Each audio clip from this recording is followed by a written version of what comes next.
우리 이 시간 사도신경으로 우리의 신앙을 고백하도록 하겠습니다. 나는 전능하신 아버지 하나님, 천지의 창조주를 믿습니다. 나는 그의 유일하신 아들, 우리 주 예수 그리스도를 믿습니다. 그는 성령으로 잉태되어 동정녀 마리아에게서 나시고 본디오 빌라도에게 고난을 받아 십자가에 못 박혀 죽으시고 장사된 지 사흘 만에 죽은 자 가운데서 다시 살아나셨으며 하늘에 오르시어 전능하신 아버지 하나님 우편에 앉아 계시다가 거기로부터 살아있는 자와 죽은 자를 심판하러 오십니다. 나는 성령을 믿으며 거룩한 공교회와 성도의 교제와 죄를 용서받는 것과 몸의 부활과 영생을 믿습니다. 아멘. 오늘 우리에게 주시는 하나님의 말씀은 역대상 23장 1절부터 6절까지 말씀입니다. 제 성경으로 구약 성경 645면에 있는 역대상 23장 1절부터 6절까지 말씀 제가 봉독해 드리도록 하겠습니다. 다윗이 나이가 많아 늙음에 아들 솔로몬을 이스라엘 왕으로 삼고 이스라엘 모든 방백과 제사장과 레위 사람을 모았더라.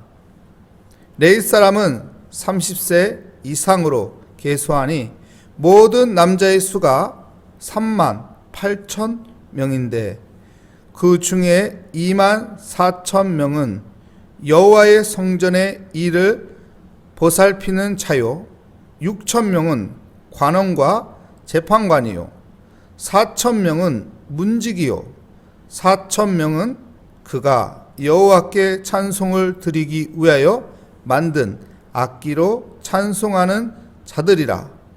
다윗이 레위의 아들들을 게르손과 그앗과 무라리에 따라 각 반으로 나누었더라. 아멘.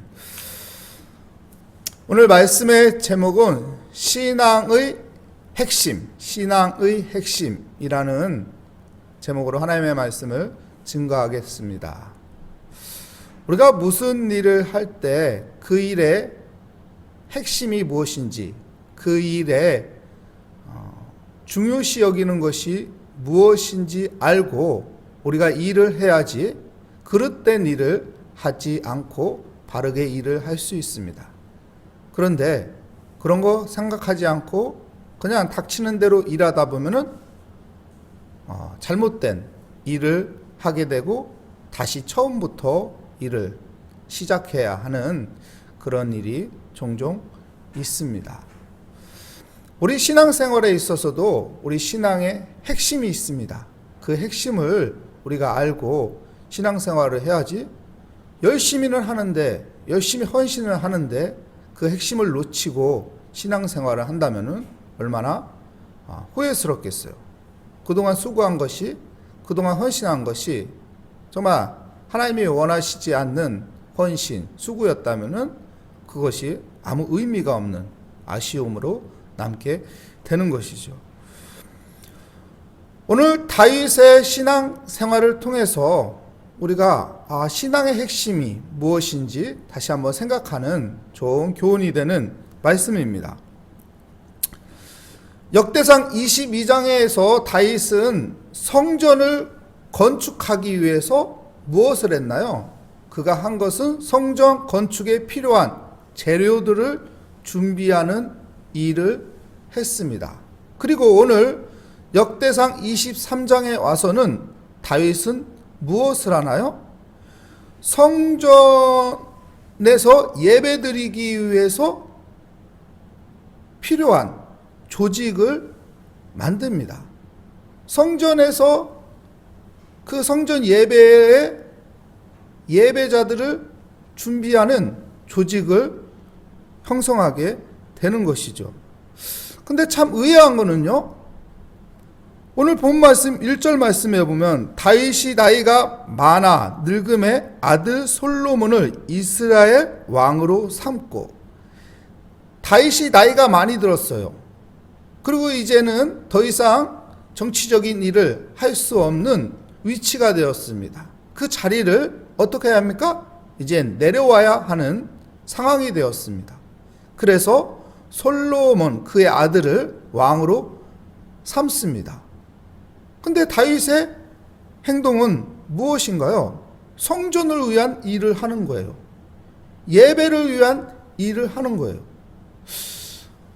아니 지금 성전이 건축된 것도 아닌데 다윗이 아직 어려서 그만한 영향력 있는 사람이 아니어서 곧바로 성전을 건축할 수 있는 상황이 아닌데 다윗은 성전이 지금 만들어진 것도 아닌데 무엇을 준비하고 있습니까? 예배자를 세우고 있어요. 예배를 드릴 수 있는 조직을 만들고 있단 말이에요. 왜 그럴까요? 신앙의 핵심은 여러분 예배라는 것이죠. 보십시오. 왕이 왕의 자리를 이제 넘겨줍니다.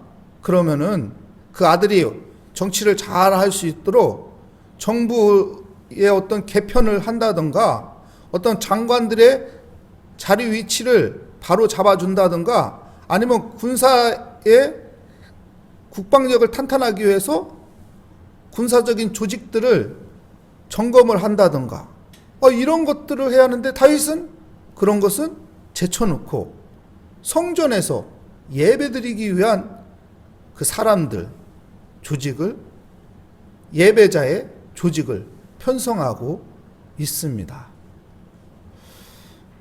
신앙의 핵심은 예배라는 것을 가르쳐주고 있는 것이죠. 여러분 우리가 살아가면서요 많은 것들을 준비하고 많은 것들을 우리는 갖추어 갑니다. 근데요 제일 중요한 것은 놓치면 안 되는 것은 예배라는 것이죠. 예배가 그 무엇보다 중요한 것이죠. 아들한테 무엇인가 물려주는데 다른 조직보다 예배를 드리는 그 조직을 물려주는 것이 더 가치 있다는 것이죠. 여러분 예배가 우리 삶 가운데 그만큼 중요한 것입니다. 예배를 놓치지 않는 믿음의 삶이 되시기를 바랍니다. 3절 말씀을 볼까요? 3절 말씀에 레위 사람은 30세 이상으로 계수하니 모든 남자의 수가 몇 명이라고 말합니까? 38,000명인데 38,000명이에요. 근데 6절 말씀 볼까요? 다윗이 레위의 아들들을 게르손과 그앗과 무라리에 따라 각 반으로 나누었더라. 레위 사람들 30세 이상을 계수했더니 38,000명이랍니다. 근데 이 38,000명을 어떻게 합니까? 각 반으로 나누었더라 라고 말하고 있어요. 각 반으로 나누었더라. 무슨 말인가요? 여러분 우리에게 예배자를 세우는 것이 우리에게 그 무엇보다 중요한 것인데 그 많은 사람들을 지금 다윗은 세우고 있는 거예요. 예배자를 세우고 있는 거예요. 생각을 해보시오. 다윗은 웅장한 성전을 짓기 위해서 재료를 많이 준비했어요. 근데 하나님이 뭐라고 합니까? 너 성전 짓지 마라. 제가 이런 생각을 했어요. 다윗이 성전을 짓기 위해서 하나님께 기쁨을 드리기 위해서 성전을 재료들을 막 준비했는데 하나님이 원치 않는 건데 하나님 너 성전 짓지 마 이런 말을 했어도 다윗은 제가는 못 짓지만은 아들은 저도 되지 않습니까? 이제 아들이 지을 수 있도록 허락을 받으면서 준비하는 거 아닙니까? 근데 다윗이 마음에 어떤 마음이 들었을까 이런 생각을 가졌습니다.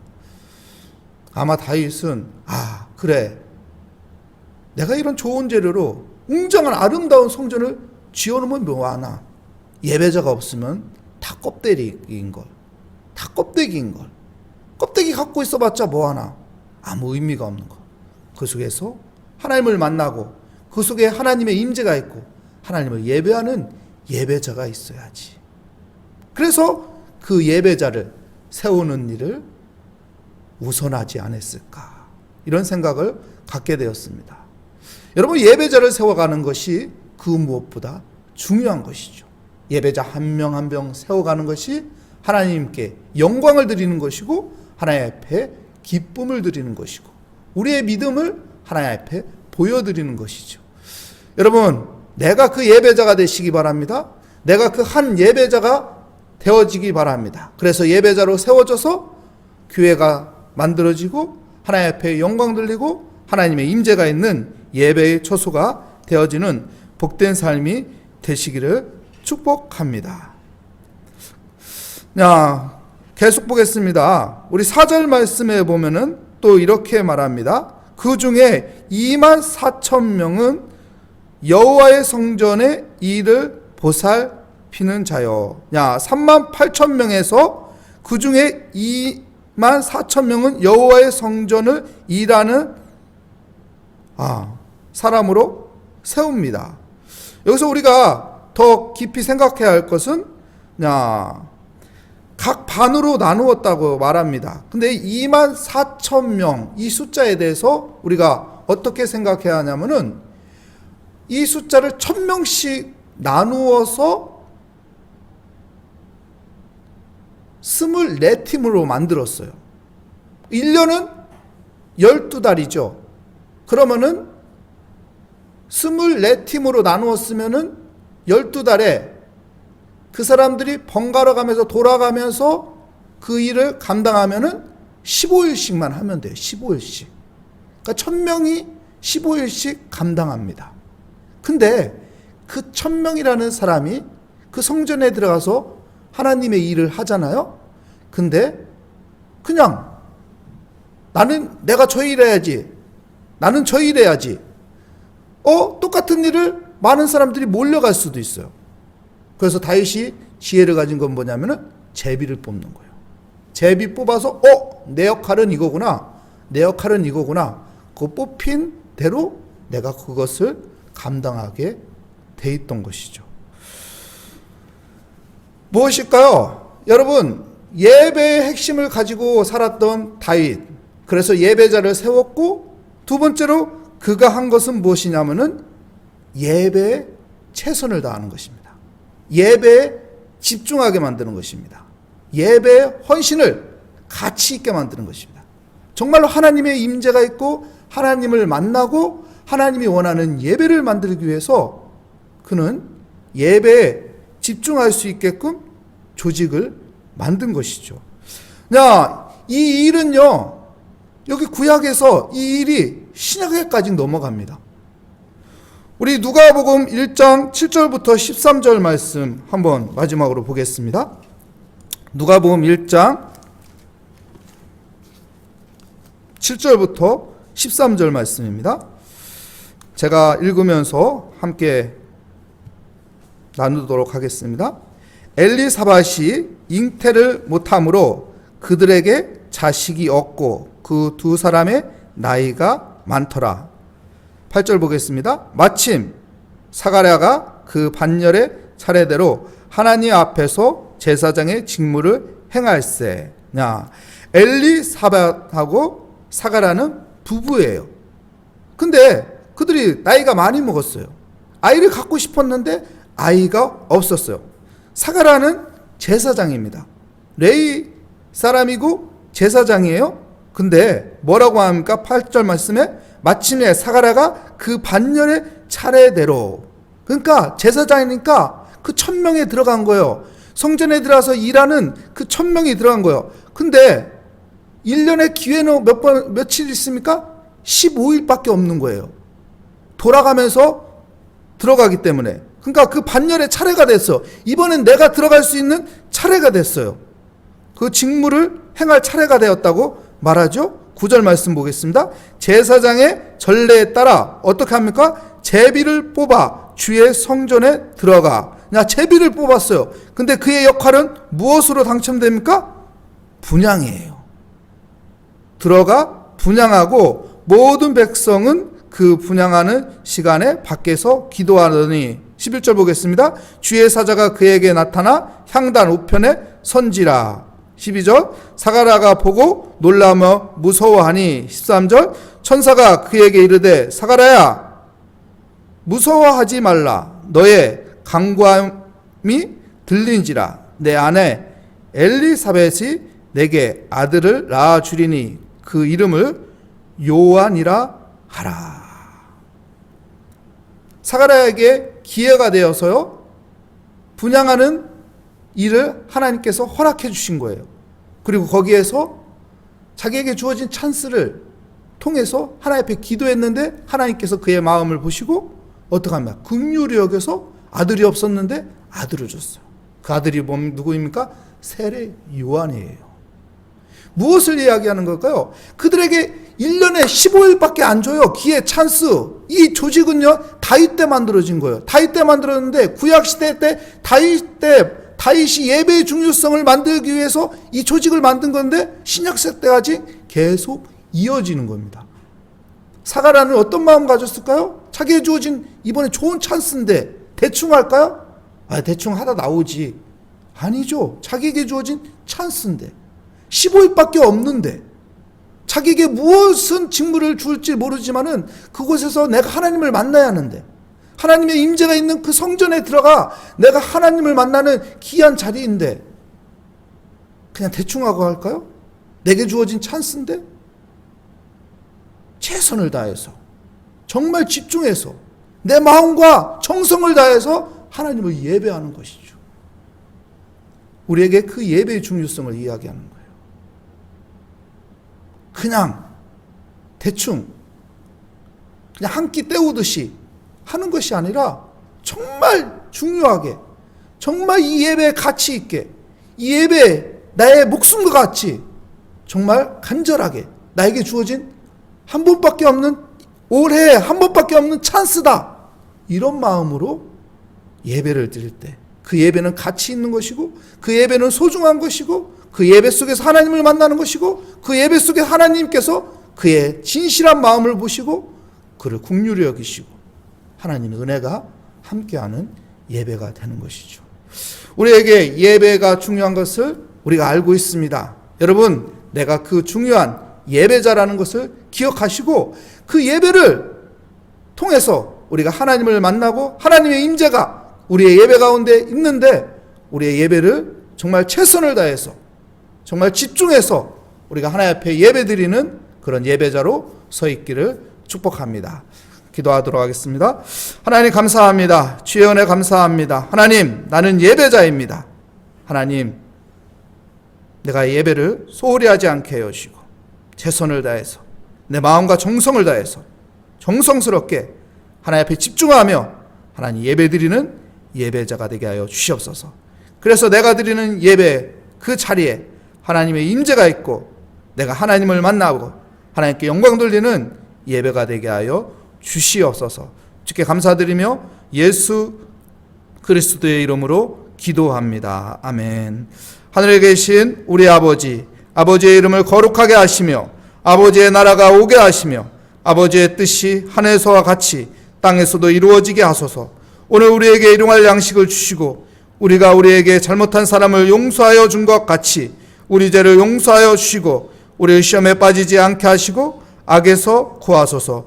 나라와 권능과 영광이 영원히 아버지의 것입니다. 아멘. 오늘 말씀을 다시 한번 생각하며 나는 예배자로서 하나님 오늘 또 주의 보좌 앞에 믿음으로 담대히 나왔습니다. 우리의 기도를